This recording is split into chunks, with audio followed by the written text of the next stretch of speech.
Car नहीं पलटती तो सरकार पलट जाती। इसी तरह बनारस में कई लोगों की इसी तरह गाड़ियां पलट जाए ना तो बनारस भी साफ हो जाए। ये पूर्ण रूपेण सत्ता के इशारे पे की गई हत्या है, ये इनकाउंटर नहीं है। ये सब पुराने खेल है और इन लोगों के आपसी तालमेल है और नेताओं और गुंडों की तो बहुत पुरानी चल रही रेल है। समाज को इसका बहुत ही भारी और बुरा परिणाम भुगतना होगा। उसके बाद त्राही त्राही करते रह जाएंगे, कोई बचाने वाला नहीं मिलेगा। विकास दुबे के मरने पर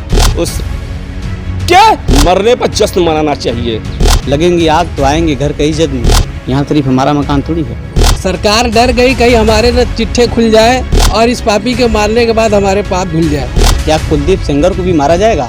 ये ब्राह्मण विरोधी सरकार है। अपराधी अपराधी होता है, उसकी कोई जात नहीं होती है। क्यों मुर्गी था सोने का अंडा देने वाला। तो पब्लिक इनको गुंडा बनाती है, पब्लिक इनको हीरो बनाती है, पब्लिक ही इनको सब कुछ करती है। भारतीय जनता पार्टी की सरकार के लोगों ने उसको यूज किया। केला खाते हैं, केला खाने के बाद छिलका उठाकर फेंक देते हैं। सियासत किस हुनरमंदी से सच्चाई छुपाती है कि जैसे सिसकियों का दर्द सहनाई छुपाती है। लाइव टीवी, सच सबसे आगे। नमस्कार, आप देख रहे हैं द लाइव टीवी। मैं राजेश अग्रणी बनारस से। कुछ लोग मेरे साथ हैं, उनसे बात करेंगे कि जिस तरह से विकास दुबे की इनकाउंटर हुआ, चर्चाओं का विषय बन चुका है कि वो पकड़ा जाता है, कई घंटे पूछताछ होती है और कुछ वीडियो बनाया जाता है।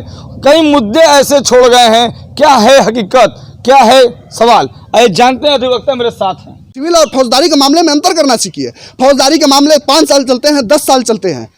सिविल के मामले पीढ़ी दर पीढ़ी चलते हैं, फौजदारी के मामले ऐसे नहीं चलते हैं। तो इस प्रकार से आप कोर्ट को कटघरे में खड़ा करके, संविधान को कटघरे में खड़ा करके, विधान को कटघरे में खड़ा करके एनकाउंटर को जस्टिफाई नहीं कर सकते और नहीं करना चाहिए। नहीं तो समाज को इसका बहुत ही भारी और बुरा परिणाम भुगतना होगा। उसके बाद त्राही त्राही करते रह जाएंगे, कोई बचाने वाला नहीं मिलेगा।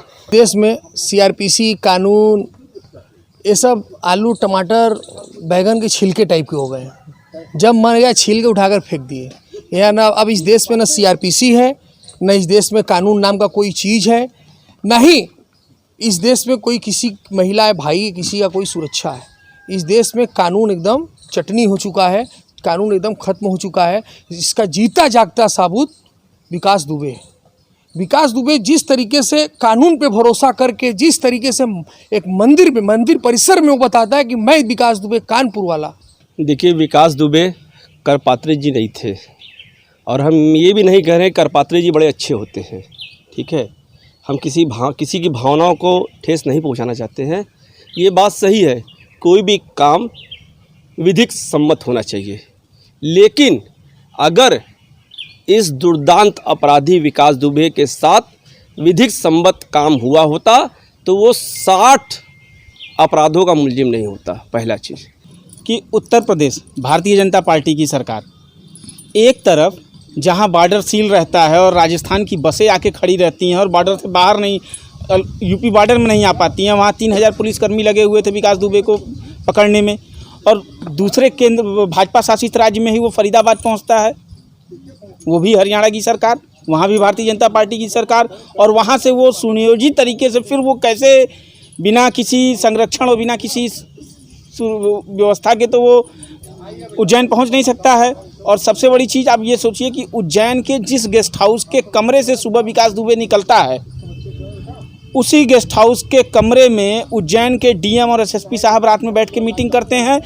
कि ये सब पुराने खेल है और इन लोगों के आपसी तालमेल है और नेताओं और गुंडों की तो बहुत पुरानी चल रही रेल है। और जब रेल का इंजन ही ख़राब होगा तो डब्बे तो ऑटोमेटिक ख़राब निकल जाएंगे। और जिस हिसाब से इन लोगों ने पकड़ा वहाँ से मंदिर से, तो पकड़ा नहीं, उसने खुद आत्मसमर्पण किया। आत्मसमर्पण करने के बाद 1 घंटा आप लोगों ने पूछताछ की। क्या पूछा भाई? चिट्ठा कहीं हमारा तो नहीं आपके पास है? सरकार डर गई कहीं हमारे चिट्ठे ना खुल जाए, सरकार डर गई कहीं हमारे न चिट्ठे खुल जाए और इस पापी के मारने के बाद हमारे पाप धुल जाए। यही बात है इनकी कि मारने के लिए इन लोगों ने कम से कम 1200 किलोमीटर तक प्रयास किया कि अब पलटे अब पलटे अब पलटे अब पलटे। गाड़ी पलटी कहाँ? 1200 किलोमीटर दूर। विकास दुबे के मरने पर जश्न मनाना चाहिए, चाहे कोई किसी भी बिरादरी का हो, ठीक है। ये कह देना अगर विकास दुबे छूट जाता फिर 250 करोड़ों का एम्पायर खड़ा करके इसी तरह घूमता। तो मैं जानता हूं इसी बनारस में है जो अपराधियों को संरक्षण देते थे, मरने के बाद उनका पैसा पाके अपने आप को गुरु समझने लगे हैं, अपने आप को बहुत बड़ा वो समझने लगे। मेरे साथी अधिवक्ता जानते, बनारस में भी कई ऐसे अधिवक्ता हैं जो बड़े अपराधियों के मरने के बाद उनका पैसा हजम करके अपने आप को करपात्री जी समझ रहे हैं। राष्ट्रीय अध्यक्ष श्री अखिलेश यादव जी ने एक ट्वीट किया था। उस ट्वीट के माध्यम से उन्होंने कहा कि अगर कार नहीं पलटती तो सरकार पलट जाती। ऐसा उन्होंने हवे में नहीं बोला था, वो हवे में नहीं बोले थे, उस बात में उनके दम था। अगर वो कार नहीं पलटती, वो कार अगर नहीं पलटती तो देश की सत्ता पलट जाती। वो मुर्गी था सोने का अंडा देने वाला। वो योगी सरकार में सोने का मुर्गी देने वाला एक अंडा था, और मुर्गी कोई नहीं काटता है, जानता है कि अंडा देगा। ये योगी सरकार की मजबूरी हो गई कि जो मुर्गा लोग खा रहे हैं, जो अंडा लोग खा रहे हैं विकास दुबे के नाम का, ये सब के सब भंडा फूट जाएगा और सरकार जो है पलट जाएगी। तो इसको गैंगस्टर तक ही क्यों रखा गया? दूसरा सवाल यह है कि विकास दुबे सरकार के संरक्षण में था, इसमें कोई दो राय नहीं है। 2 भाजपाई विधायकों का नाम भी उसने लिया था कुछ चंद दिन पहले। लेकिन बात यह है कि इस दौरान में उसने भाजपा के इशारे पे काम नहीं किया। भाजपा के इशारे पे काम किया होता तो वो भी ब्रजेश सिंह की तरह सेंट्रल जेल में बैठता और सुबह का नाश्ता भी घर से आता, दोपहर का खाना भी घर से आता। बस भाजपा के शरण में नहीं था। जिसको देश के प्रधानमंत्री ने एमएलसी के चुनाव में वोट दिया, उसके पहले पोस्टर लगा था बनारस में। जब रामवृक्ष यादव का कांड हुआ था मथुरा में, तो इसी बनारस में लगा था कि न गुंडा राज न भ्रष्टाचार, अब की बार भाजपा सरकार। अब न होगा मजलूमों पर अत्याचार, अब की बार भाजपा सरकार। लेकिन जब बनारस में एमएलसी का चुनाव हुआ तो 2 प्रत्याशी थे। एमएलसी के चुनाव के दरमियान 2 प्रत्याशी थे। एक तरफ समाजवादी पार्टी की प्रत्याशी, दूसरे तरफ जिसे कोर्ट अपराधी मानता है वो था। जिस दिन विकास दुबे वहाँ सरेंडर करता है, उसके एक दिन पहले वहाँ के लोकल पुलिस थाने के इंस्पेक्टर और सिपाहियों का ट्रांसफ़र कर दिया जाता है। तो ये कहीं ना कहीं पूरी तरह से सुनियोजित ढंग से किया गया। और जब लगा, और आप सबसे बड़ी चीज़ सोचिए कि किसी भी अपराधी को या किसी भी गैंगस्टर या किसी भी तरह के किसी अपराधी को जब पकड़ा जाता है, वो सरेंडर करता है या पकड़ा जाता है, तो पहले जहाँ पकड़ते हैं वहाँ के सीजीएम कोर्ट में पेश किया जाता है। उनको वहाँ एमपी की सीजीएम कोर्ट में पेश नहीं किया गया, उनको यूपी ले आया जा रहा था। और उन्हें पता था कि अगर हम यूपी ले आते हैं, अब वो चलता है सफारी से और पलटती है टीयूबी। अरे आपको इनकाउंटर करना था, मैंने उस दिन भी बोला था कि ऑन द स्पॉट गोली मारिए। अगर आपको इनकाउंटर करना था तो तत्काल आप इनकाउंटर करते। इतना धैर्य, इतना विलम्ब करने के बाद आप लोगों ने डिसाइड किया कि अब यहाँ हमारा सारा चिट्ठा हमें मिल गया। कैसे फिल्मों में होता है ना कि जल्दी जल्दी बता दो तो तुमको 6 महीने की सज़ा देंगे, तुमको अंदर जेल में नहीं जाने दिया जाएगा, सब माफ़ हो जाएगा। उसने अपना पूरा चिट्ठा बता दिया, ये देखिए हम लोग का 60 गार्ड था, ये सब था, सब दे दिया। देने के बाद अब तो हमारे हाथ सबूत लग चुका है, भैया गिरा दीजिए इसको। देखिए, इस समाज में अपराधी को अपराधी बनाने में सबसे बड़ा योगदान अगर होता है किसी का, तो जनता का होता है। हम जनता, मैं भी अपने आप को बता रहा हूँ, हम जनता इन अपराधी को हीरो समझते हैं। जैसे ही हम इनको हीरो समझते हैं, ये अपने आप को स्वयंभू समझ लेते हैं। बनारस में तमाम अपराधी हैं जो कल खाने के लिए मोहताज थे, आज 6-6 गाड़ियों की काफिला से चल रहे हैं। और इस चुनाव के दरमियान में देश के प्रधानमंत्री और बनारस के माननीय सांसद जी वोटिंग करने आए हुए थे। प्रधानमंत्री जी अपनी मन की बात करते हैं, जनता से आज तक मन की बात बताएं। उन्होंने वोटिंग किसको किया? या उसको वोटिंग किया जिसके खिलाफ पोस्टर लगाया, न गुंडा राज न भ्रष्टाचार, या उस अपराधी को किया हो जिसको अपने पर्दे के आड़ से चुनाव में खड़ा किया गया था? ये सवाल बनता है यहाँ पर। देश का प्रधानमंत्री अपराधियों को संरक्षण देगा? हम तो कांग्रेस को इस पर सीधा सीधा सवाल उठाते हैं कि अगर आज गुजरात दंगे के बाद 2 अपराधियों का इसी तरीके से इनकाउंटर किया गया होता तो देश बहुत खुशहाल होता और विश्वगुरु बन जाता देश। मगर उन अपराधियों का इनकाउंटर नहीं किया गया। किन अपराधियों का इनकाउंटर करेगा? जो बीजेपी और आरएसएस से थोड़ा कट जाएगा, उनके साथ रहेगा तो उसका अपराध धुल जाएगा। विकास दुबे के इनकाउंटर हुआ नहीं हुआ, ये जांच का विषय, कैसे मारा नहीं मारा ये सब लोग जान रहे हैं, ये बताने की बात नहीं। क्योंकि इस समय जितने भी तमाम हिंदी पिक्चर बन रहे हैं, सभी पिक्चरों से ये मिलती जुलती कहानी है, ठीक है।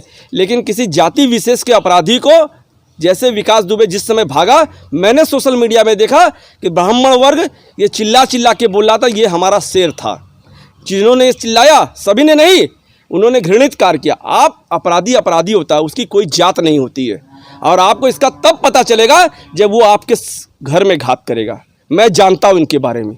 ये अपने स्वार्थ में ये सब कुछ कर सकते हैं। कि कार पलटती तो शीशा टूटता और आदमी बैठा हुआ और गाड़ी खोल कर निकल जा रहा है, पुलिस का पिस्टल छीन कर निकल, जो आदमी पैर से अपाहिज हो, जो आदमी पैर से अपाहिज हो, आदमी भाग कैसे सकता है? और पुलिस मारेगी तो भागते हुए आदमी को पैर पे मारेगी, पीठ पे मारेगी, ना कि सीने पे मारेगी।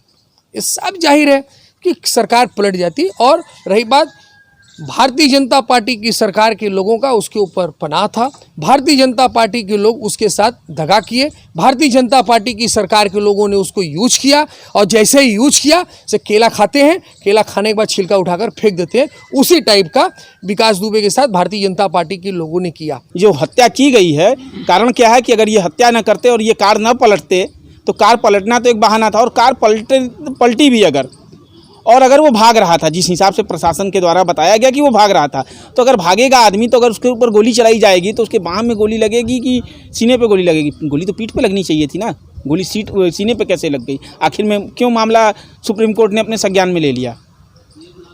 तो अगर वो मुँह खोलता तो खादी से लेके खाकी तक बहुत लोग बदनाम होते और सत्ता में बैठे हुए काफ़ी लोग होते। बस यही सब सरकार मिली हुई है साहब। और कब तक जनता को आप लोग बेवकूफ़ बनाएंगे? अब सब जनता जाग चुकी है, हिंदू मुस्लिम सिख ईसाई सब एक हो चुके हैं। अब जातिवाद का ये सब छोड़ दीजिए मोदी जी, योगी जी, अब देश की हित में सोचिए। कब तक आप जनता को बेवकूफ़ बनाएंगे? कब तक? अब पबजी तो हम लोगों ने देखा था गेम में, रियल में पबजी पहली बार देख रहे हैं। ये सब पबजी वाला गेम हम लोग छोटे छोटे थे खेलते थे, अब बच्चे भी खेल रहे हैं आगे आगे। अब ये सब बंद करिए सरकार। वो दुर्दांत अपराधी 8 पुलिसकर्मी, जो पुलिसकर्मी थे वो भी किसी न किसी परिवार के सदस्य थे, वो भी किसी न किसी परिवार के सदस्य थे। तो पूरे हिंदुस्तान में विकास दुबे से किसी को कोई लगाव नहीं है। हाँ, उसके इनकाउंटर करने की प्रक्रिया से थोड़ा लोगों को ऐतराज है, लेकिन वो जांच का विषय है, वो जांच में तय होगा क्या सही है क्या गलत है। लेकिन मैं मानता हूँ अगर विकास दुबे ऐसे दुर्दांत अपराधी को अगर इसी तरह सरेंडर कर दिया जाता, कोर्ट में चला जाता, तो फिर वो भी कानूनी प्रक्रिया के तहत आके आराम से जैसे 60 मुकदमों में बरी होकर अपने घर में बैठा था, इसमें भी 2 साल में रिलीफ पाके घर पे रहता है। अभी इसके चंद महीनों पहले पुष्पेंद्र यादव की हत्या की गई इनकाउंटर करके। कहाँ थी ये राड़ और भाड़ मीडिया? उसमें कहाँ थी जब मुसलमान नौजवानों के जब इनकाउंटर किए जा रहे थे? बेगुनाह मुसलमानों के 2 भाई आते सऊदीया से कमाकर, अलीगढ़ में 2 सगे भाइयों को उठा के मार दिया जाता है। कहाँ थे? लखनऊ में मार दिया गया मुसलमानों को, कहाँ थे लोग? अभी मेरे संज्ञान में हरदोई के मासूम से 17 साल के बच्चे को पुलिस ने दौड़ा ले जाकर जंगल में ले जाकर उसके पैर में गोली मारा। उसके बाप से कहा कि आप शुक्र मनाइए कि मैंने पैर में गोली मारी है, नहीं तो सीने में गोली मारता। 1100 किलोमीटर 1200 किलोमीटर पूरी उत्तर प्रदेश सील है, और पूरा उत्तर प्रदेश का बच्चा जान गया टीवी चैनल के माध्यम से, मोबाइल सोशल मीडिया के माध्यम से, मम्मी यही विकास दुबे, पापा यही विकास दुबे। उसके बाद सारी टीम लगने के बाद विकास दुबे आराम से उज्जैन चला जाता है, फरीदाबाद चला जाता है, पूरा उत्तर प्रदेश घूम रहा है, चंदौली आ जाता है। अरे कैसे आ जाता है? ओ मैं आपसे कहता हूँ, मेरी अपना एक थिंकिंग है, और ज़रूर लाल बत्ती में घूम रहा होगा और पूरी उत्तर प्रदेश घुमा है, सारा उसको सौदाता सारे भारतीय जनता पार्टी की सरकार ने दिया था। और जैसे ही ये लगा, घंटों पूछताछ हुई गाड़ी में। आप बताइए, मंदिर परिसर से निकलते हुए उसका वीडियो मैंने देखा, एकदम हाथ खुला हुआ, एक सिपाही है पीछे, मंदिर परिसर की सिक्योरिटी है, 5-6 सिक्योरिटी गार्ड है, आराम से हाथ हिलाते चला जा रहा हो। अगर उसको भागना होता तो वहाँ से वो नहीं भाग जाता। अगर उसको भागना होता तो वो क्यों बताता कि मैं ही विकास दुबे हूँ? और पूरी रात आपके साथ गाड़ी में चल कर आता है, और गाड़ी के साथ काफिला लगा रहता है, सुरक्षा गार्ड का काफिला रखता है, प्रेस वालों का गार्ड लगा रहता है, सारे लोगों का गार्ड लगा, सारी सुरक्षा लगी रहती है। और सारी सुरक्षा को ध्वस्त कर दो, सिर्फ एक ही गाड़ी पलट जाती है, और एक ही गाड़ी पलटती है और किसी को चोट नहीं लगता है। वो लोग मूर्छित हो जाते हैं, विकास दुबे मूर्छित नहीं होता, क्यों? महाकाल का दर्शन किया है, माननीय हो जाता आराम से। इसी सदन में, लखनऊ के सदन में लगभग 50% आपराधिक प्रवृत्ति के विधायक हैं। यही बनारस में एक माननीय है, उनके घर से हम कुछ दूरी पर ही हैं। जब यहाँ पर MLC का चुनाव हो रहा था तो खुलेआम 50-50 हज़ार रुपया बांट रहे थे सभी मतदाताओं का। मैं पार्षद था, मुझे भी बांटा गया। मैंने लेने से मना किया तो मुझे डराया धमकाया गया, लेकिन भूलवश जिस समय वोटिंग पड़ रहा था, मेरे साथ में एक एजेंट बैठे थे, उन्होंने मुझसे पूछा कि आपने किसको दिया वोट, तो मैंने समाजवादी पार्टी के प्रत्याशी का नाम लिया, तो वो उसी समय हमको डराने धमकाने लगे। यहाँ तक कि ठाकुर बिरादरी का एक वहाँ पर कोई अधिकारी था, वो मुझे दूसरी तरीके से बात करने लगा। तो भैया, जिसके ऊपर बीतता है ना, वो जानता कि दर्द क्या होता है। रही साले ये अपराधी, गाली आप जोड़ लीजिएगा, ये साले किसी के नहीं है। तो इस तरीके से पुलिस वालों के रवैये हैं। रुख हवाओं ने बदला तो खाक वो भी होंगे जिन्होंने आग लगाई थी। पुलिस वाले ही मुखबिरी किए थे जो पुलिस वाले मारे गए थे, याद रखिएगा। उसको संरक्षण दे रहे थे, कल उसकी पार्टियों में जा रहे थे, आज मारे गए। ये अलग सी बात है कि कुछ उसमें अच्छे लोग मारे गए। ये अलग बात है कि उसमें कुछ अच्छे लोग मारे गए। मगर ये आप याद रखिएगा आप कि विकास दुबे को जो मारा गया, पूरी फिल्मी स्टाइल में मारा गया। मुझे समझ में नहीं आता ये संयोग है कि प्रयोग है। सारी गाड़ियों में वही गाड़ी पलटी जिसमें विकास दुबे बैठा था। जैसे पुलवामा में 45 बसों में उसी बस पे हमला हुआ जिसमें बुलेट प्रूफ नहीं था। ये क्या है? सिर्फ विकास दुबे। वो जो पुलवामा में के लोग शहीद हुए थे उस पर क्यों चर्चा नहीं होती? वो आरडीएफ कहाँ से आया था? कांग्रेस की लगी बस गिन लेते हैं, उसका नंबर पता कर लेते हैं, लेकिन उसका पता आज तक क्यों नहीं हुआ? घंटों पूछताछ हुआ है, वीडियो चली हैं, सारी चीज़ों को दबा दिया गया, कुछ नहीं दिखाया जाएगा। अब ये बोलिए ना आप, अगर अभी वर्तमान की जो सरकार है उसका सबसे बड़ा चीज़ अगर आप उठा के देख लीजिए तो जिस हिसाब से जाति अगर टारगेट किया जा रहा है, मुसलमान, ब्राह्मण और दलित, इन तीन को छोड़ के क्या इन्होंने हिम्मत है आप राजा भैया पे हाथ डालने की? हिम्मत है ब्रिजेश सिंह के हाथ डालने पे? हिम्मत है कुलदीप सिंह सेंगर जैसे आदमियों की गाड़ी पलटने की? पलटवा ले। अब देखिए मुख्तार अंसारी के घर पे छापा मरवाया जा रहा है, मुख्तार अंसारी के गुरुओं को खिंचवाया जा रहा है। कौन है? वो भी ब्राह्मण है। ये तो सोची समझी साजिश है। दक्षिण भारत की मूवी हम लोग देखते होंगे, पैर पटकता है तो पूरी ज़मीन हिल जाती है, पूरा ज़मीन हिल जाता है। उसी तरीके से विकास दुबे को हल्का सा कार ढकेला और कार नहीं टूटा। ज़मीन हिलती है जरूर, ज़मीन हिलती है जरूर। और एक हुरा मारता है, 20 बिलियन गिरते हैं। बात समझे? तो विकास दुबे को उसी टाइप का इन लोगों ने समझ गया। मतलब कार भी पलट गई, विकास दुबे मरा भी नहीं, सारे लोग मूर्छित हो गए। ये सोचिए, एक ऐसी पिक्चर है, ये उत्तर प्रदेश की पिक्चर है। वो दक्षिण भारत की पिक्चर बनती है जहाँ धरती पटकने में जमीन हिल जाता है, हीरो पटकता है तो खाली ऐसे हिला देता है, पूरा धड़धड़ा हिलना, हुरा मारता है, पूरा गाल मुंह सब हिल जाता है। और यहाँ कार पलट जाती है विकास दुबे का उत्तर प्रदेश में, आराम से पलटती है, पूरी काफिला जाती है। ये भी एक पिक्चर ही बनी है, ये योगी सरकार की पिक्चर है। ये साले किसी के नहीं है। ये आपके घर में भी घुस के मारेंगे, मेरे भी घर में घुस के मारेंगे।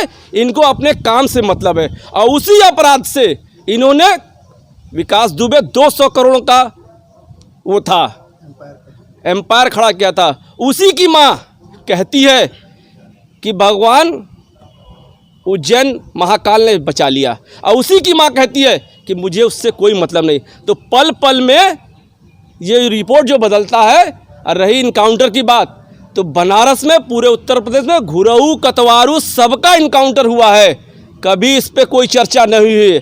आज उनका इनकाउंटर हो गया माननीय जी का, तो आज पूरे हिंदुस्तान में आग लग गया।